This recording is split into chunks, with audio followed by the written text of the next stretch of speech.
what I want to present you today is my leadership model, if you like, and to give you a little bit of background on this, where it stemmed from was a whole lot of things that I did in my life before I actually became a professional cricket coach.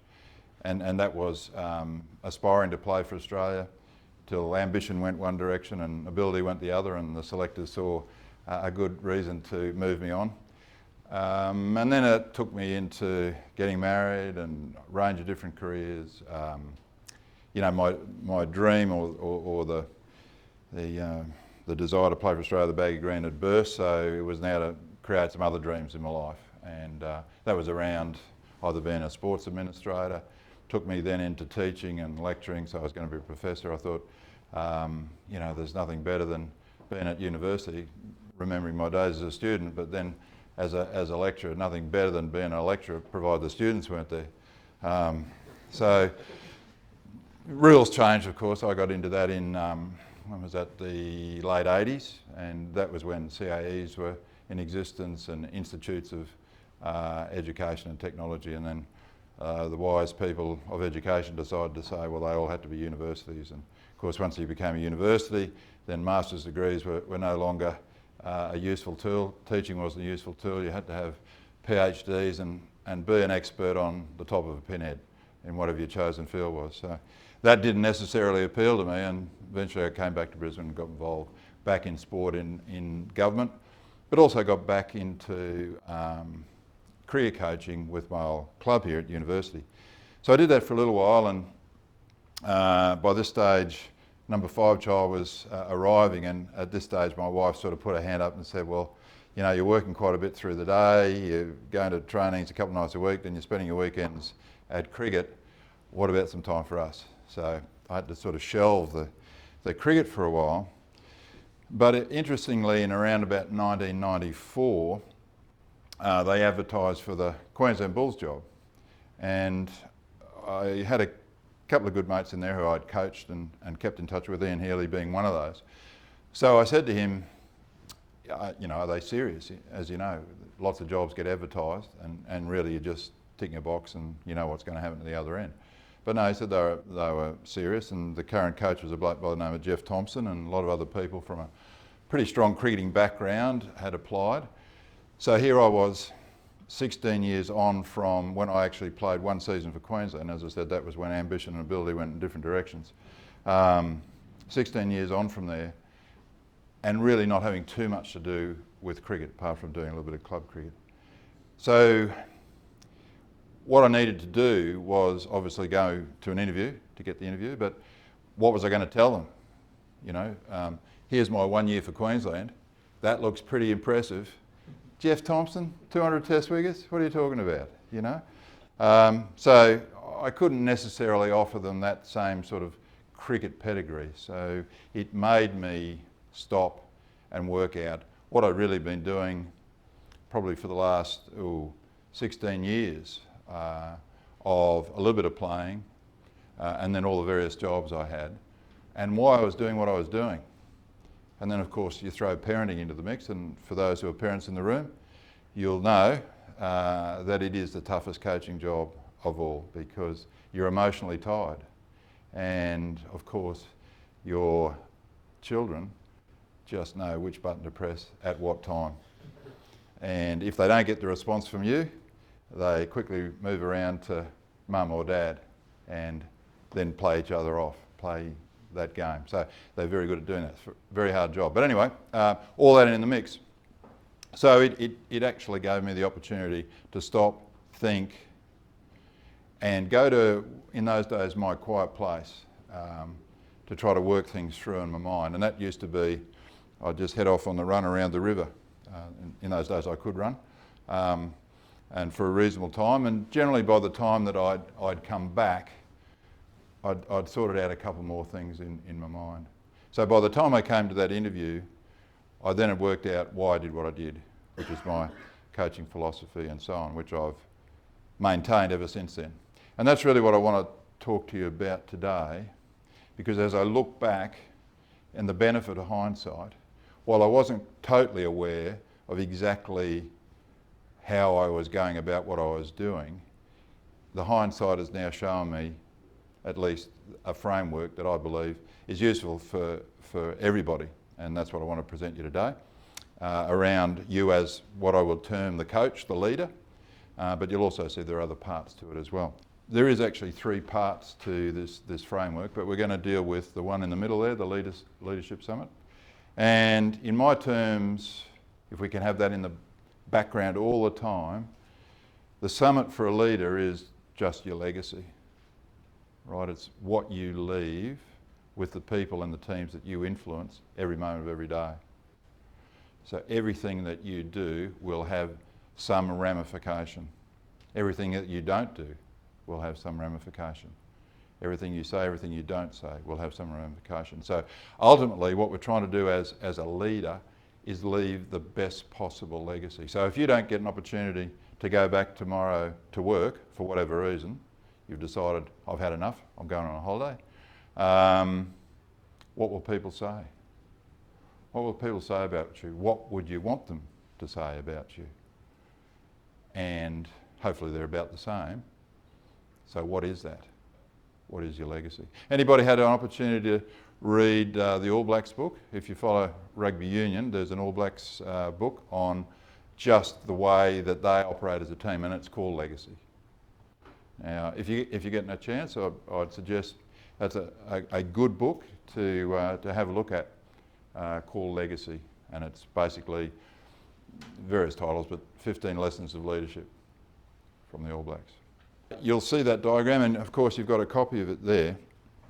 But all I wanted to do with this particular diagram is give you an idea that in your role as leader, coach, which you'll see that sort of strand sitting in the middle there, is that while we're going to pick it apart and just deal with that particular strand, there are 2 other parts that are going on at the same stage and are all interacting with each other at different times and in different ways. And that is around individuals in your business. Now that can be above you, peers below you, and you as an individual. One of the really important things in high performance teams is that it generally is always an individual game. So by that I mean that if, as the coach, as the leader, we can ensure that we can get our individuals performing at their best, or at least giving themselves a chance to perform at their best, each of those individuals, then we've got a really good chance of putting together a good performance as a team. The job of the coach is to harness that talent. But we firstly need to make sure that our individuals are doing their job and know what their job is and know how to actually do that. So for them, the summit, the individual, is being your own best coach. So in other words, while you're here and your business is operating, you need to know and be very, very confident that the people back in your workplace are doing the best they possibly can without having to check in on you, without having to send you emails, without having to send you text messages, without doing anything till you come back and then they'll do something. So we want people to make good decisions all the time. So if they know their own game well, they'll do that for you. And then the other side is then the team. So that's what I'm saying. If we've now got good leadership and we've got a team of individuals who can understand their game well, then we can actually pull that together in a high performance team. But the key is it's not just one performance. You know, when you look at your numbers all the time and the results that you're getting, what we're trying to do is not just have a spike for 6 months or 12 months or 2 years. We'd like to see that moving upwards all the time. We want to be able to sustain that performance. So the summit for a team, for me, has always been the market leader. Being the market leader. And that means you need to be ahead of the game. You want other people looking at what you're doing because you're doing something that nobody else is doing. So albeit that you've got rules and regulations, same as a cricket team, then why should we be playing the same game as England or New Zealand? We want to be doing it somewhat differently. So we've got competitive advantage. So that's kind of the framework. And as you see, it moves through stages. So we've got to establish base camp first, right? We get that down. Then that will basically inspire our strategy, just a game plan, you know, a model for winning.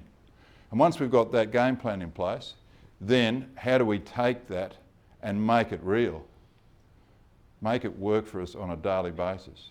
Just all our actions and all our behaviours should be driving or be driven out of the game plan so that it is taking us towards the summit. And of course the summit then is about the results you want. So again, your business, like any sporting team, have got to get results.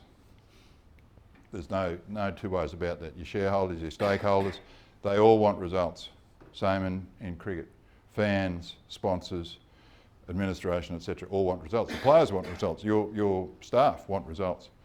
But beyond the results, it's so important to begin to understand how do we get those, and that's the secret. That's the kind of the winning formula. I talked about presenting in front of the Queensland board or the Queensland interview panel, and that I had to go and work out, well, what is it that I was going to bring to the table. And so this is what I put together and have constantly tested and retested about myself in a leadership role that was going to be something different to say to Queensland Cricket why I should be given the opportunity to coach Queensland. And so, if I just walk through them very quickly, vision. In my mind, going back to what I just said before, it just seems to me if I'm working with a team of people or in a business or in a sporting team, it's the same question, why do we play the same game as everybody else? There's got to be a better way of doing that. What does the future look like?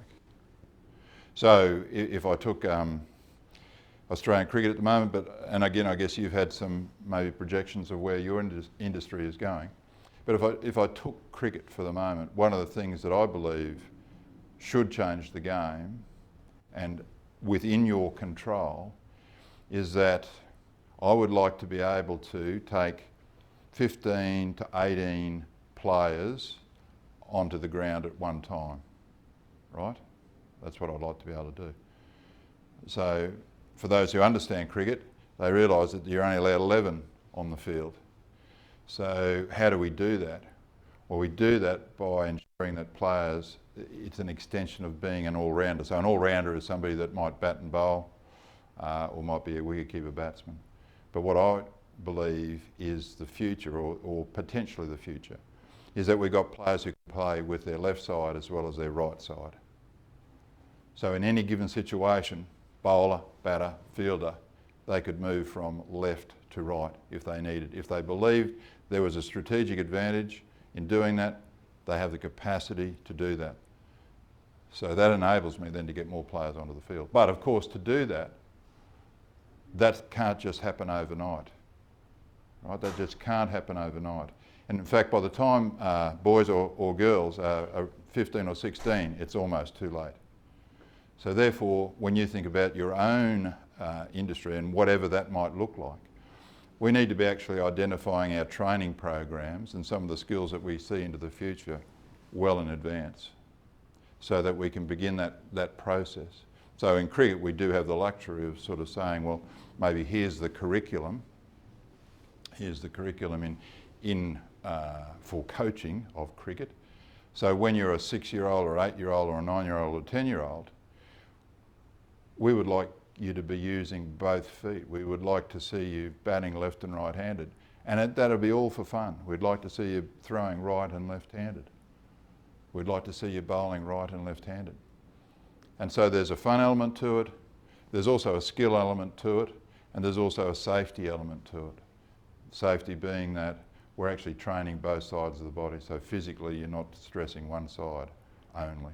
So anyway, just a picture about a vision. So where's the industry going? You're getting lots of information about that. So to some degree you've got to be a bit of a crystal ball gazer, you know, and you've got to make some calls.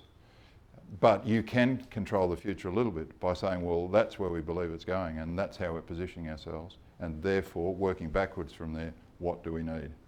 Learning environment, so same thing, you know. What's really important is that if I come back to those staff members and individuals that you've got back there, we're trying to get them to be their own best coach. So how are we going to do that? We've got to stretch them. We've got to put them in situations where they're uncomfortable. And of course, therefore, they're going to make mistakes. They're going to get some things right. They're going to learn some stuff. They're going to feel awkward. They're going to be a bit resistant, all those sort of things. And in a sense, as a leader, then we've got to create that environment that's safe for them to do that. But also, it's an environment where continually making errors, similar errors, needs to have some consequences as well. But we're trying to stretch people all the time. We're trying to give them greater responsibilities and accountabilities as much as we possibly can to grow them. That might mean you grow them out of your business, right? But for me, you've done a fantastic service by that person. It's not just about you or your business, but it is about the person. And that's why I talk about the whole person up there. So for me, it was always about the whole person. It wasn't about the cricketer that ran out in the field. Again, that's what they did really well, and that's where their presence was. But it seemed to me important that I understood what was going on in their life and their world. And if we could somehow understand that, at least, maybe we could help that as well. So it's about the whole person. The coach being redundant, so like parenting, you're giving your children, in this case your staff, albeit some of them might be children as well. Certainly we had some 35-year-old children that were never a chance of growing up. But you're giving them more and more responsibility and accountability. Okay, so you are trying to pull yourself back. I work in a company here in Brisbane at the moment. It's a major technology company. And what I see in there, it's just got incredible opportunity, absolutely incredible opportunity. It's ASX listed already and it's going exceptionally well. But the leaders spend a lot of time in the weeds. You know, they manage rather than lead. And it just seems to me if they had that capacity to continue to make themselves more redundant from being in the day-to-day grime of work and become a little bit more strategic, become a little bit more invested in time in their staff, I think there would be incredible benefit in that for them. What else? Never satisfied. Again, from my point of view, that was around about if it ain't broke, break it. Right? If it ain't broke, break it. So in other words, there's got to be a better way. There's got to be a better way. And so we need to actually have that sort of mindset throughout your business, throughout your organisation, so that everybody, when they're looking at stuff, thinks, that's pretty good, but I reckon it could be done a different way. At least be open to that. But you as a leader, you as the coach, need to again create that environment where that's possible, where that is possible. Albeit without it, again, stopping, paralysing work. You've got to get on day to day. You've got to do your job. Everybody's got to do their job. But in doing your job, is there another way? Is there another way of doing that? And then, put that in some sort of plan. I'll talk about the game plan. And then around the sort of culture that you want for your business. The values that are so important to your business. All your businesses have got whole value set of statements, probably written about culture and so on. So are you living that? Are you leading that? Are you driving that? I do some mentor coaching, and this is a young fellow who's happy for me to show you his view on his philosophy and the way that he put that together. Okay, so this was the same process. So he's a middle manager in Queensland government. He's a Tongan boy, and he wanted to obviously graphically and through images present this notion of philosophy and values. And so all these words, this is what he put together over his 12-month course, at the conclusion of his course. And this is what he saw himself delivering. The question I would pose to you, if you have had the opportunity to think through this, and some of you may have, and of course you all do have a philosophy now. You use it every day. Now whether you know exactly what it is, as I was prior to going to that Queensland cricket job, I was doing stuff but hadn't really thought why I was doing what I was doing. But that job made me, or at least that interview for the job, made me stop and think what it is that I was doing, why I was doing it, how I was doing it. So just want to take a couple of minutes now if you have a bit of a think. And normally it would be that I'd say to you, in 30 seconds or less, you should be able to explain to everybody in the room what your coaching philosophy is, why you do what you do, what are your cornerstones, what are your beliefs, what are your principles.